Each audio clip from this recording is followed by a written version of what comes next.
Good morning class 10 students. Welcome to my LOA channel. My name is Madhu Ahuja. As you know, we have started with 10 का दम series जिसमें हर दिन हम 10 question answers जो कि important हैं discuss करते हैं. Today we will discuss from chapter number 3 and part 9. Okay, let's come to question number 1. Here write name and formula of cinema. आज हम एक्सट्रैक्शन ऑफ ओर उसमें से करने जा रहे हैं. ठीक है, तो first is name and formula of cinema. You should know जो एनसीईआरटी में नाम है ना ओर के कॉमन नेम्स आपको आने चाहिए. Cinnabar is ore of mercury. You can say mercury sulphide. I have written here formula also HDS. Okay, next is question number 2. Define mineral and ore. देखो मिनरल द एलिमेंट्स और compound which occur naturally in the earth crust. जमीन के अंदर आपको ऐसे element या compound जो कि जमीन के अंदर से मिलते हैं उनको तो हम मिनरल बोलते हैं. बट और क्या है, ऐसे मिनरल्स जिसमें से कोई मेटल को हम प्रॉफिटेबली निकाल सकते हैं उनको हम ओर बोलते हैं.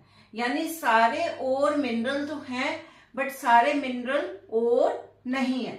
समझे आप? ऐसे मिनरल्स जिसमें से किसी एक पर्टिकुलर मेटल, मान लीजिए कोई आयरन का मिनरल है जिसमें बहुत आयरन लार्ज अमाउंट में है, तो आप आयरन को आराम से प्रॉफिटेबली उसमें से निकाल सकते हैं, तब वो ओर कहलाता है. So here the minerals from which a metal can be extracted profitably are called ores. Okay, now come to question number 3. Name the process by which. अब हम इसके प्रोसेस के बारे में कर रहे हैं एक्सट्रैक्शन ऑफ मेटल में कि name the process by which sulphide ore are converted into oxide by heating. आपने रोस्टिंग एंड कैल्सिनेशन पढ़ा है. ठीक है, तो डिफरेंट स्टेप्स थे. फर्स्ट क्या स्टेप था एक्सट्रैक्शन में? Enrichment of ore. यानी उसमें सारी इम्प्योरिटीज, डस्ट, सैंड वगैरह को रिमूव किया जाता है. सेकंड में क्या था कि और जो भी हो, कोई भी ओर है, उसको किस में कन्वर्ट करना है? आपको ऑक्साइड ओर में करना. ठीक है, तो ऑक्साइड ओर में कन्वर्ट करने के लिए 2 types. One is roasting and other is calcination. Roasting किसके लिए होता है? सल्फाइड ओर के लिए. ठीक है, तो सल्फाइड देखो I have given you example also. देखो ये ऊपर तो name the which sulphide ores are converted into oxides by heating. ये डेफिनेशन होगी रोस्टिंग की, क्वेश्चन में ही आपकी. ठीक है, अब एक एग्जांपल दिया हुआ है जिंक सल्फाइड. यानी सल्फाइड वाला ओर जो है वो जब ऑक्सीजन से रिएक्ट करेगा after heating it will change into zinc oxide. अब ये भी क्वेश्चन जनरली आता है कि पहले ओर को, वो सल्फाइड हो या कार्बोनेट हो, उसको ऑक्साइड में क्यों चेंज किया जाता है? डायरेक्टली आप उसको मेटल को क्यों नहीं एक्सट्रैक्ट कर लेते? बिकॉज इट्स वेरी डिफिकल्ट उस मेटल को निकालना. बट ऑक्साइड फॉर्म में आ जाएगा तो ऑक्सीजन को निकालना is easy, reduction is easy. Removal of oxygen is reduction. तो इसलिए पहले उसको ऑक्साइड फॉर्म में कन्वर्ट किया जाता है, फिर नेक्स्ट स्टेप में ऑक्सीजन को रिमूव किया जाता है.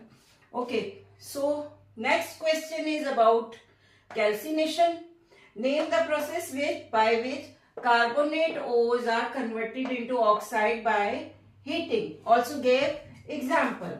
ठीक है, तो यहां पे अब कार्बोनेट ओर्स को जब हीट करके ऑक्साइड फॉर्म में चेंज किया जाता है, for example zinc carbonate after heating changing into zinc oxide and साथ में कार्बन डाइऑक्साइड गैस निकल रही है, तो इस प्रोसेस को कैल्सिनेशन कहते हैं. Roasting and calcination is quite important. Okay, अब बेटा हम क्वेश्चन नंबर 5 कर लेते हैं. You can see here that what chemical process is used for obtaining a metal from its oxide ore. Give example. हमने अभी पिछले क्वेश्चन में किया था. सबसे पहले मैंने आपको बताया enrichment of ore means sand वगैरह रिमूव किया जाता है. सेकेंड स्टेप होता है change the ore into oxide form. ठीक है, जिसमें रोस्टिंग एंड कैल्सिनेशन आ जाता है. थर्ड स्टेप इज अब ऑक्सीजन लगा हुआ है तो अब आपको ऑक्सीजन को रिमूव करना है. तो removal of oxygen is called reduction. ठीक है, अब रिडक्शन के I have written here reduction, that process is called reduction. Reduction के अब डिफरेंट प्रोसेसेस हैं and I have given here examples also. यहाँ पे देखिए, फर्स्ट है रिडक्शन ओनली बाय हीटिंग, सिर्फ हीट करिए और ऑक्सीजन रिमूव हो जाएगा। फॉर एग्जांपल HgO, ठीक है, मरकरी ऑक्साइड का आपका यहाँ पे जो है it is going to change into mercury and oxygen is बाहर आ रही है। ठीक है, then second is reduction by heating and using reducing agent, साथ में कोई रिड्यूसिंग एजेंट भी यूज करना। फॉर एग्जांपल जिंक ऑक्साइड के साथ कार्बन यूज किया गया, this is used as reducing agent. ठीक है, दिस कार्बन इज यूज, क्यों? क्योंकि ये ऑक्सीजन जो निकल रही है उसको ले रहा है। ठीक है, अब next is reduction by displacement reaction. आप ऑलरेडी डिस्प्लेसमेंट रिएक्शन कर चुके हो। Highly reactive metal will takes the place of least reactive metal. तो यहाँ पे Mn, दो मेटल्स कौन कौन से हैं? One is manganese and other is aluminium. क्योंकि एल्यूमिनियम हाईली रिएक्टिव है, उसने मैग्नीज की जगह ले ली और यहाँ पे एल्यूमिनियम ऑक्साइड में चेंज हो गया। तो बिगनिंग में हमारा ये ओर था ऑक्साइड फॉर्म में, अब उसमें से ऑक्सीजन रिमूव हो गई। ठीक है, another example is of Fe2O3, ठीक है, प्लस एल्यूमिनियम। ये हम पहले भी किसी पार्ट में हम कर चुके हैं। Which type of reaction it is? यहाँ पे देखो ऑक्सीजन लगा हुआ, ऑक्सीजन रिमूव हो गया। These are example of redox reaction. Oxidation reduction दोनों हो रहा है। अगर आप एरोज बनाइए, यहां से यहां तक हो गया रिडक्शन, ठीक है, एंड यहां से यहां तक हो गया ऑक्सीडेशन। इसी तरह यहां Fe2O3 से Fe तक रिडक्शन, Al से लेके Al2O3 तक ऑक्सीडेशन, हम ये ऑलरेडी कर चुके हैं। ठीक है, अब हम करते हैं, आप मुझे इसके बारे में कुछ बता सकते हैं? यस, हमने पिछले पार्ट में किया था।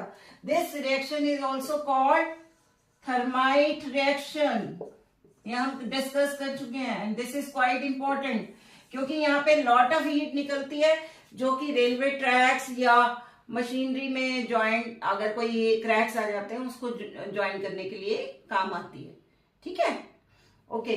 Fourth is electrolytic reduction. Electrolytic आपको पता है, बाय इलेक्ट्रोलिसिस और you can say after passing electricity. तो यहाँ पे जब इलेक्ट्रिसिटी पास करेंगे तो it will break down into NaCl2, और यहाँ पे मैंने लिख दिया कैथोड पे क्या बनेगा और एनोड पे क्या बनेगा। ये आप ऑलरेडी पढ़ चुके होंगे इलेक्ट्रोलिसिस के बारे में। आप बेटे ये इलेक्ट्रोलिसिस डिटेल में पढ़ चुके होंगे। फिर भी अगर किसी को प्रॉब्लम है तो आप मुझे कमेंट में लिखिए, मैं इसको दोबारा समझा दूंगी आपकी। ठीक है बेटा, अब क्वेश्चन नंबर 6, 7, 8 MCQ है, वो देख लेते हैं एक बार। Question number 6, which of the following non metal is lustrous? Lustrous means shiny appearance. और आपको पता होना चाहिए सिर्फ आयोडीन ही ऐसा है नॉन मेटल जो लस्ट्रस इन अपीयरेंस होता है। So here iodine is correct, बाकी कोई भी आपके इनमें से डायमंड, ग्रेफाइट एंड कॉपर तो है ही मेटल। ठीक है, इनमें से कोई भी आंसर करेक्ट नहीं है। ठीक है, नेक्स्ट इज गैल्वेनाइजेशन, हम ऑलरेडी कर चुके हैं। Galvanisation means coating of zinc. ठीक है, okay. Next, stainless steel is an alloy. Alloy के बारे में आपको पहले भी करा चुके हैं। Alloy is a mixture of metal with non metal. ठीक है, और क्यों करते हैं? क्योंकि ये इसकी प्रॉपर्टीज चेंज हो जाती हैं, कोरोजन से बचाता है, और भी इसकी प्रॉपर्टीज चेंज हो जाती हैं। लाइक यहाँ पे एक स्टेनलेस स्टील का एग्जांपल पूछा गया है, तो stainless steel is a mixture of iron, निकल एंड क्रोमियम। ये आपको लर्न करने हैं। इसमें और भी एग्जांपल्स हैं, like solder is there, so many other examples are there in your NCERT। I am showing you here page, तो उसको जरा आप अच्छे से कर लीजिएगा। ठीक है, अब नेक्स्ट आ जाता है आपका assertion and reasoning. Again options are given here. First question number 9 assertion zinc and aluminium form amphoteric oxides. हम पिछली क्लास में पढ़ चुके हैं एम्फोटेरिक ऑक्साइड्स। सिर्फ जिंक और एल्यूमिनियम ही है जो ऑक्साइड फॉर्म में एसिडिक एंड बेसिक दोनों तरह से बिहेव करते हैं। सो these are called amphoteric oxide. This is true. और यहाँ पे amphoteric oxides are acid and basic both, ठीक है, acidic and basic in nature, ठीक है, तो this is also true and correct explanation. So A. Last question number 10 assertion copper reacts with dilute HCl and evolve hydrogen gas. अगर आपको याद हो तो हमने किया था सभी मेटल्स एसिड से रिएक्ट करते हैं तो क्या बनाते हैं, metal salt plus hydrogen gas निकलती है, ठीक है। बट रिएक्टिविटी सीरीज में भी किया था कि कॉपर जो है, कॉपर जो है ये हाइड्रोजन के साथ मिलके हाइड्रोजन गैस नहीं निकालेगा, ठीक है। तो रिएक्टिविटी सीरीज में हमने कॉपर दिखाया था उसमें कि कॉपर नहीं निकालेगा, it will not react with acid, ठीक है। So this is false. Okay, now copper lies below hydrogen in the activity series, ये करेक्ट है, दिस इज ट्रू। ये फॉल्स है, ये तो आपका ऑप्शन क्या आ गया, ऑप्शन डी। तो इसके साथ ही हमारा पार्ट 9 ओवर होता है। अगर आपको मेरी वीडियो पसंद आई हो तो please like, share and subscribe. Bye.